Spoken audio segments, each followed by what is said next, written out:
This video will show you how to create a building permit.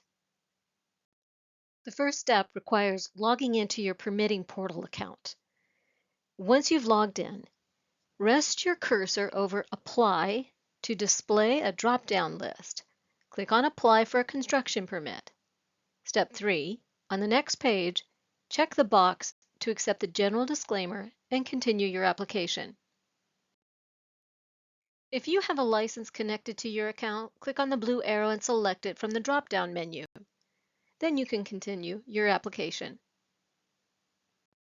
At this point, it is extremely important that you choose the appropriate record type for your specific project. Our staff cannot change this if a mistake is made, and you will be asked to reapply if it's incorrect. Here are some helpful hints for choosing the correct record type. Take a look at the existing building types, the non-habitable, and the new building. Once you've determined the appropriate record type for your project, select it from the list and then continue your application. On this screen, you are going to search for the address of your project. Enter the street number and the street name only.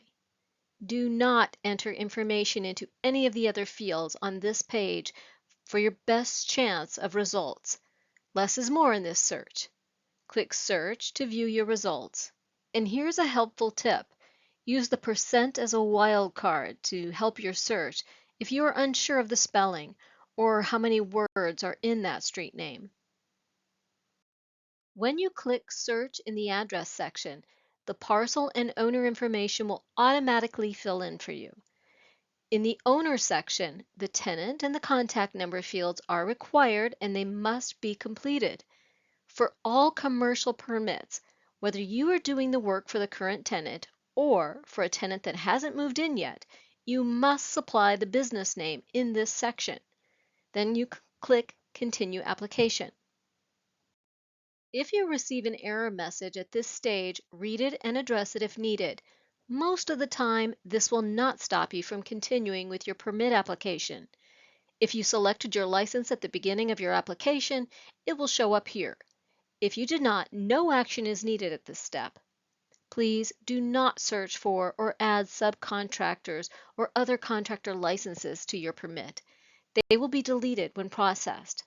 Then click Continue Application.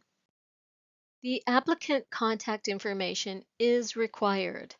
Only click Select from Account to enter this information. Whatever contact you choose from the list that displays will be the main email and telephone contact for all permit activity through the review process.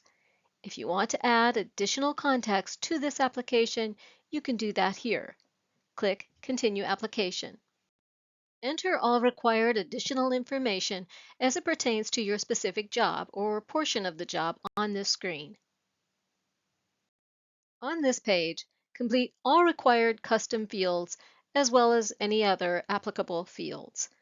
For integrated building permit applications, please select and/or deselect the disciplines that are included in the project, and you can do it here.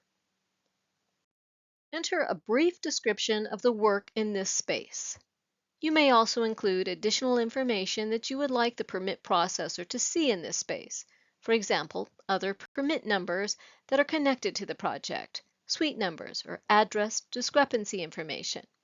Then click Continue Application. Carefully review the information that you've entered while completing the application on this screen.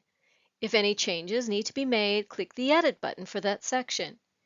If everything is complete and correct, click Continue Application. When you successfully submit your application, you will see this screen. Your record number and permit number will be located here. You will also receive a confirmation email with this information.